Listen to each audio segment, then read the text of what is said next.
Bueno, buenas tardes. Mi nombre es Andrea Pérez Muxi. Yo soy de Argentina. Mi área de estudios son los estudios latinoamericanos, estudios culturales y estudios de sonido, involucrados también con los estudios de género. Parece una redundancia porque al decir estudios culturales puedo involucrar estudios de género sin necesidad de hacer una aclaración. Bueno, un poco de mi historia. Intuitivamente yo ya hacía estudios culturales mucho antes de estudiar estudios culturales. Mi, mi background, mis estudios originales son en música.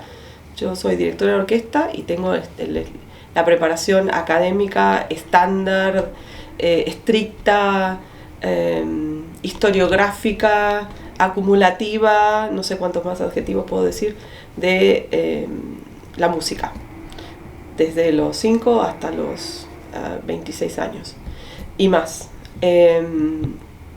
Ahora, cuando empecé a ampliar mis horizontes, a dedicarme a un repertorio un poco más amplio de musical, empecé a salir de esa mirada historiográfica, acumulativa, se podría decir hasta enciclopédica de la música.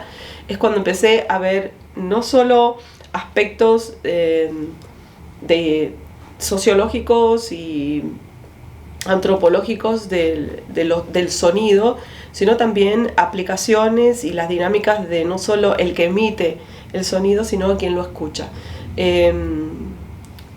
Por esas cosas de la vida, bueno, viví 2 años en Europa, haciendo estudios formales de posgrado, y luego regresé, vine a los Estados Unidos, en donde finalmente encontré un título para lo que yo estaba haciendo y conseguí un doctorado en estudios latinoamericanos, pero a la vez yo hacía una maestría en estudios cognitivos lingüísticos. Entonces eso me abrió bastante la cabeza desde el aspecto del procesamiento de la información. Es una manera un poco más de ciencias duras de mirar el objeto de estudio, ¿verdad? Procesamiento cognitivo del lenguaje, del sonido, bla, bla, bla.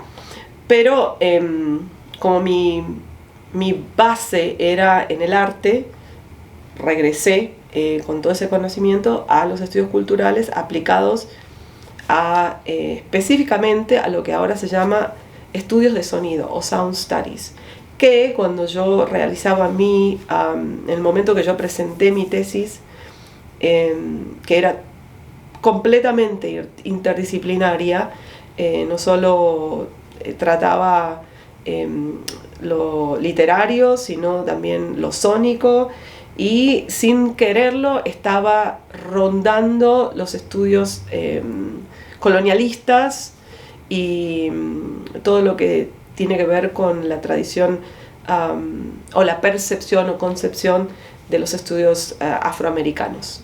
¿En qué año fue, Andrea? ¿En qué año defendiste tu tesis? Esta tesis, la última que defendí, fue en el año 2014, 2015, perdón. Entonces, cuando salí de la universidad y empecé a abrirme un poco más, es también porque estaba en un nicho que prácticamente no entendía la propuesta que yo estaba planteando, que es una propuesta que muchos escritores o investigadores están haciendo ahora en distintos ámbitos. Yo trabajaba el sonido y la música en la obra de un escritor específico que era Julio Cortázar, que también se lo había hecho desde el punto de vista enciclopédico, a ver cuántas músicas hay en la obra de Cortázar. Mi análisis fue completamente distinto. Yo trabajaba a partir de la oralidad, de la escucha del lector, y a partir del background sociocultural que tenía toda la narrativa de Cortázar, que incluía el jazz, una cuestión transhemisférica, porque había tango también, transhemisférica de visibilización de la tradición afro, ya sea desde el tango o desde el jazz. era como una maraña que nadie podía comprender, no encajaba en un programa de literatura ni en un programa de estudios latinoamericanos. Entonces me di cuenta que estaba haciendo estudios de sonido. Pero no fue hasta el 2015 que, cuando empecé a investigar, a presentar cosas en distintas universidades, en conferencias, que me fui encontrando que hacía 2 o 3 años habían publicado libros que empezaron a ser no solo base para estudios de sonido, que los estudios de sonido existían desde el 2011, que es una rama de los estudios culturales. Sonic Studies, Sound Studies se dice en los Estados Unidos. En el 2011 ya tenían una fuerte presencia que venía de una tradición,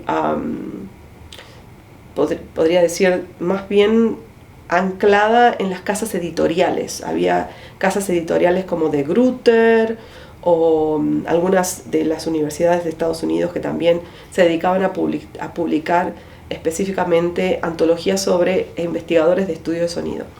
Ahora voy a hablar un poquito más de lo que es estudio de sonido.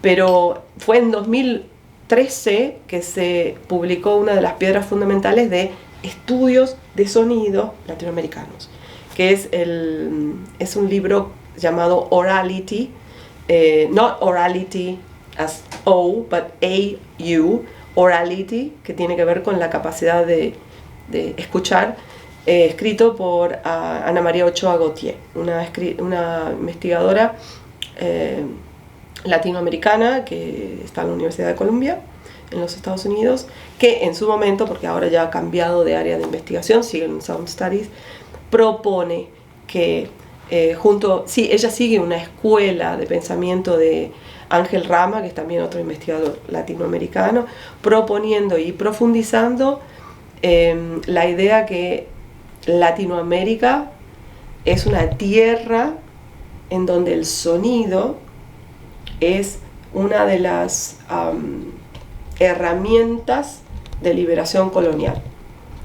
Es decir, lo voy a resumir con mis propias palabras, para la audiencia que no tiene mucha idea de este tema, ella propone un contraste entre la literalidad, que es la palabra escrita, en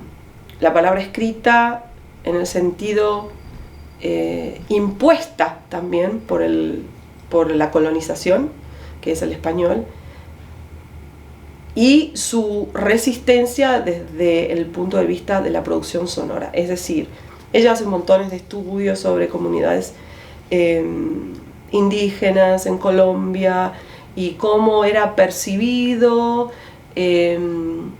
cómo eran percibidos esos sujetos sónicos y escuchas, cómo eran categorizados y cómo eran entrados en los archivos.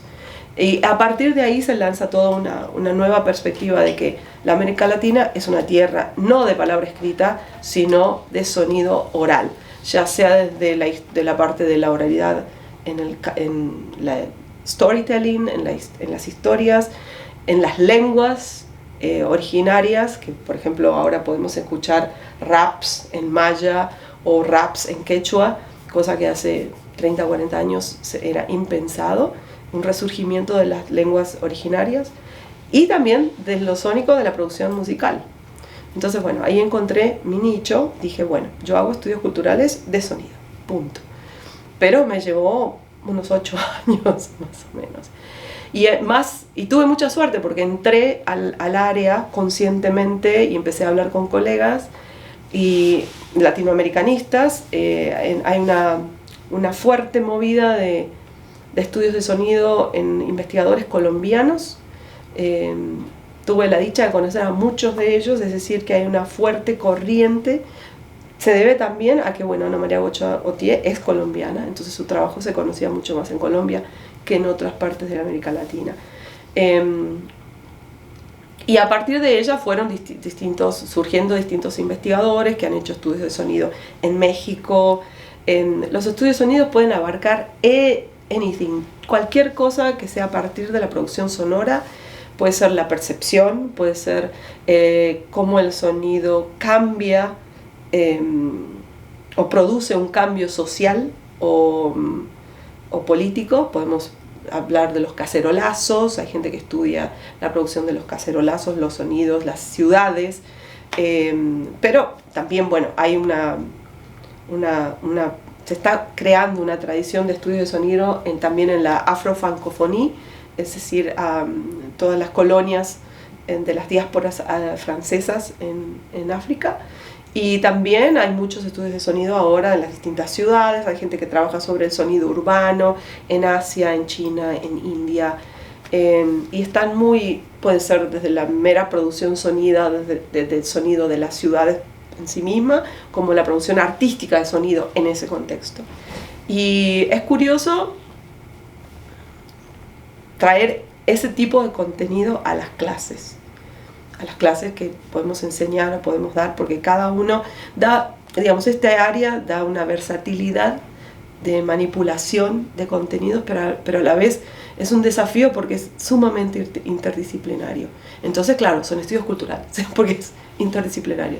Podemos ver el aspecto social y el aspecto que yo estoy ahora trabajando desde el 2018 más o menos, es todo lo que sea la expresión de las mujeres a través de la música en Latinoamérica. No solo yo me enfoco en parte de mi investigación es enfocarme en la producción de música académica del siglo XX-XXI, de vanguardia, música académica, es decir, de tradición clásica, ¿no? Pero en mis clases incorporo ambas, la producción popular y la producción académica más, digamos, más canónica, ¿no? Y entonces, hablando de los estudios culturales y de la poca visibilización que puede haber con ese nombre como tal en Latinoamérica, se superponen bastantes capas de invisibilidad, porque, como dije anteriormente, hay pocos marcos teóricos que provengan de pensadores de Latinoamérica. Que hayan entonces, ¿qué se hace? Se toma de otras áreas, se toma de antropología, se toma algunas cosas, algunas tradiciones como la musicología en general. Musicología tiene todo otra perspectiva. Por ejemplo, si en la musicología en Latinoamérica siempre se asocia a la etnomusicología, es decir, a las poblaciones aborígenes, a las costumbres, pero en Estados Unidos no hay. La musicología puede ser histórica, académica, se puede trabajar sobre música pop, se puede trabajar, no vemos ese tipo, bueno, ahora ya, pero en un comienzo la musicología era bastante restringida, y si uno estudiaba musicología era porque hacía trabajo étnico, antropológico, ¿sí? Ahora estamos viendo que los estudios culturales se permearon, y entonces, bueno, se trabajan sonido desde otros aspectos, no tiene que ser solo los pueblos aborígenes, y ahí ya por ejemplo, por supuesto, esos estudios siguen avanzando, pero digamos, ha habido una flexibilización de límites de áreas, y yo creo que ha sido gracias a que al usar la palabra estudios culturales tenemos como una licencia para navegar, un comodín, un barquito que nos ayuda a navegar cruzar. De forma híbrida, ¿no? Claro, hibridar, absolutamente. ¿No? Y digamos, usando remos de una área, metodología de otra, un objeto de estudio, ¿no? Exactamente. Entonces yo creo que una de las grandes cosas de los estudios culturales ha sido dar flexibilidad. Ahora, ¿cuántos investigadores te pueden nombrarlos como tal? Por lo menos yo no. Voy a hablar de Argentina, que es lo que conozco.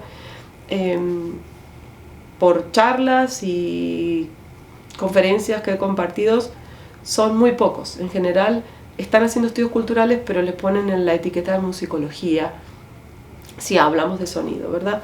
Y si no, historia del arte, o un poquito más, como que necesitan que la restricción los contenga, pues es un poco incierto. Necesitan asegurarse en lo canónico, ¿no? Porque los estudios culturales como que está como difuso, ¿no? Es algo lo que hemos dicho, híbrido, demasiado abierto, extenso, ¿no? Y hay gente que lo toma de manera que, digamos, lo pueden mirar. He tenido colegas de filosofía que los miran con cierto recelo y hasta escepticismo, porque te dan un ejemplo, pero ustedes pueden comparar una llave con un teléfono y el cielo y la temperatura. No, no es así. O sea, no es comparar un reloj con una vaca. Digamos, tiene la flexibilidad de poder, te da armas para navegar. Y creo que es la educación que como investigadores o académicos hemos recibido originalmente en países como en distintos países. De ser especializados, ¿no? De ser tan especializados que no nos entienda nadie. Solo los 4 Exacto. de tu misma élite, ¿no? Y entonces Estados Unidos tiene muchas ventajas en el sentido que para la flexibilización de ese tipo de mentalidad, porque yo recuerdo las primeras veces que tenía que hacer ponencias en las conferencias, mi tendencia era, claro, veniendo de allá, cuanto más críptico el lenguaje, mejor.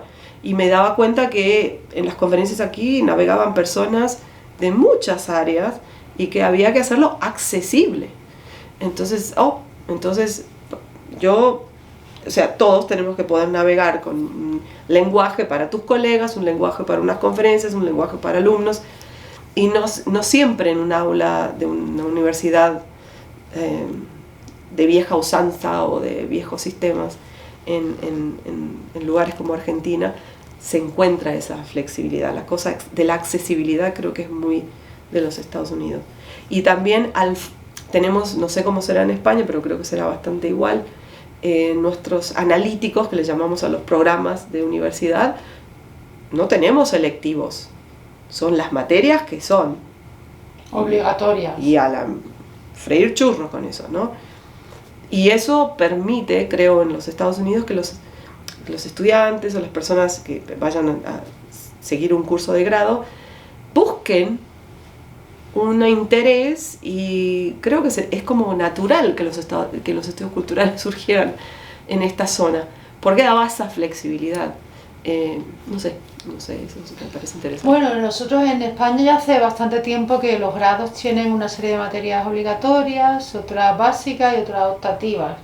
El estudiante puede configurar un poco su recorrido, no totalmente, y luego sí, también los programas, a mi modo de ver, son un poco ortodoxos, ¿no? O sea, por lo menos los programas de historia yo los encuentro bastante ortodoxos, ¿no? O sea, y muy eurocentristas en la historiografía y tal. Y luego, respecto al surgimiento de los estudios culturales, por lo que yo tengo entendido, que no sé si hay algún tipo de rivalidad del origen de los estudios culturales entre Inglaterra y Estados Unidos, a mí los profesores de Inglaterra me han dicho que surge allí con la iniciativa de Hall y todo esto. Hall, Hoggers, estos que estaban y que crearon el centro de Birmingham, que por cierto cerró en 2002, cuando ya, digamos, por su propio éxito, ¿no? Muere el mismo centro. Y con gran éxito en Estados Unidos, pero Estados Unidos como que, claro, el espíritu de hacer aquellos primeros estudios culturales en los años 50 sobre las problemáticas que había en la sociedad inglesa, era también fue un poco porque los ingleses se sintieron un poco invadidos en contenidos y muchos músicos fueron sustraídos, ¿no? Los músicos ingleses, algunos no sabemos si son ingleses o son norteamericanos, como los Rolling Stones, que terminaron aquí, ¿no? O como tantos artistas que eran ingleses pero que fueron absorbidos por la dinámica de la industria norteamericana y muchos contenidos culturales. Entonces los ingleses fue un poco la rebeldía, bueno, pero entonces ¿qué es lo inglés? Y vamos aquí a analizar, y ahí fue como ellos un poco empezaron con esto de los estudios culturales, ¿no? La raza, bueno, las categorías que había en aquel momento, los años 50 y tanto, 60. No sé si aquí ha habido una cierta competencia o no, los estudios culturales empezaron en Norteamérica, porque eso ya me lo he encontrado, que las historiografías norteamericanas se quieren atribuir, por ejemplo, la invención de la publicidad en Estados Unidos. No, señores, yo he estado en archivos y la publicidad empieza muchísimo antes, como medio siglo antes, en Francia, luego pasa a España, empieza en Europa, y sin embargo hay libros de historia de la publicidad que la atribuyen la creación a Estados Unidos, por ejemplo, ¿no? Bueno, más allá de la, Yo creo que ahí hay como un problema historiográfico. Más allá del debate de quién lo inició, acá explotó como área de trabajo. ¿Sobre qué tiempo? ¿Tú lo sabes más o menos? ¿En qué década fue? Yo entré tarde, pero yo tengo entendido que en los 90 más o menos. En los 90, pues ya pero por eso te digo, donde tú lo cogiste. Cuando ¿no? es más, yo lo estaba haciendo a grado y no sabía que eran estudios culturales. Y eso era pleno auge, ¿no? O sea, los 90 era pleno auge de estudios culturales. Yo no estaba aquí, pero yo me embarqué en el 2008, por ahí. Ajá. Y bueno, lo que sucede es que es una gran arma interdisciplinaria y yo y muchos colegas estamos convencidos que es la única manera de sobrevivir en el futuro de la academia, ¿no? La interdisciplinaridad y los estudios culturales. Bueno, has nombrado la industria, ¿no? Entonces, cuando nos podemos a reflexionar también en el consumismo de los estudios culturales como materia, como área de estudio, podríamos hablar mucho de eso, pero también en cómo los estudios culturales miran al consumismo y al producto cultural también. De masa, ¿no? El producto cultural de masa, ¿no? Claro, en ese caso, pero en lo popular, sí, pero bueno, si entramos un poquito más en lo que se llaman pop culture studies, hay muchas cosas que están involucradas. La nostalgia, la memoria, y como se vive todo lo que sea cultura pop vive en una constante nostalgia ¿no? Siempre. del pasado y del entretenimiento, y se mezclan, pero bueno, hay muchas cosas que son estudios culturales desde antes, aunque no tuvieran nombre, pero a mí me parecen una gran arma pedagógica, por ejemplo, en el diseño de mis clases, o de las clases que he podido dar de estudios latinoamericanos. Si no hubiera tenido la perspectiva de los estudios culturales, no podría tener la capacidad de, digamos, poder tocar temas tan disímiles como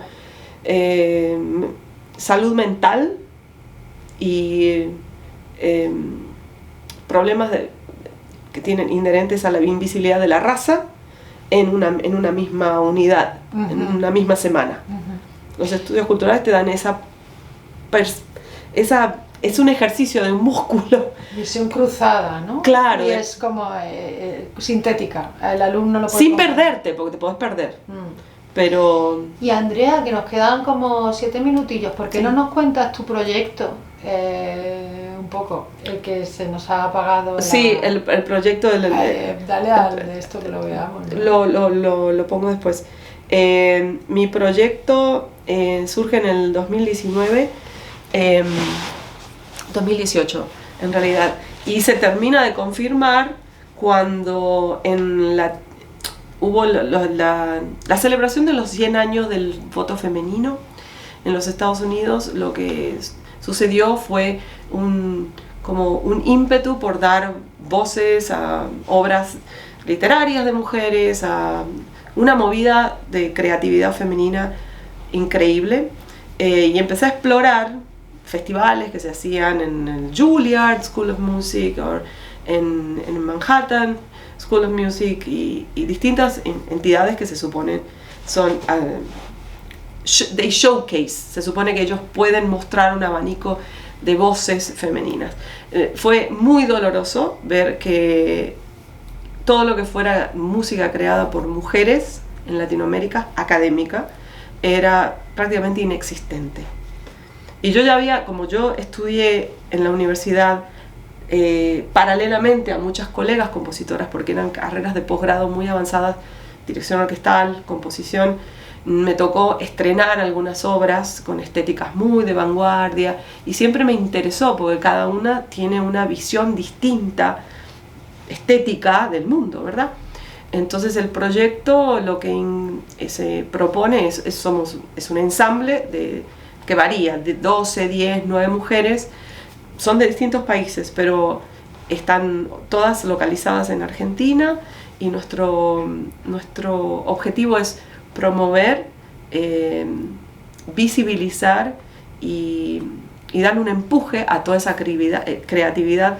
Entonces hacemos trabajo de archivo, yo hago búsquedas de horas y horas y días en internet sobre distintos repertorios y armamos programas que sean lo más inclusivos posible en cuanto a países, en cuanto a estéticas, porque hay compositoras que se quedan más en el lenguaje más folclórico, otras más de vanguardia, otras con música electrónica, y también inclusivo temporalmente. Y de paso está a decirlo, somos inclusivas racialmente, porque tenemos gente de grupos de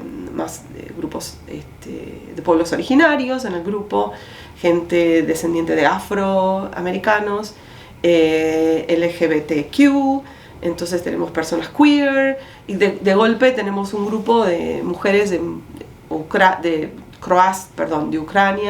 de Francia, de Venezuela, de Argentina, trabajando para dar sonido a estas obras, ¿no?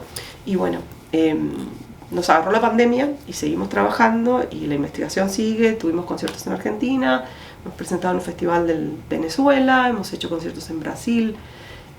Hay un espacio, pero también lo que queríamos era que a partir de esos conciertos se armara una red de compositoras latinoamericanas que de a poquito se está armando. Nosotros iniciamos la bola y sigue rodando, y entre ellas se compartan posibilidades de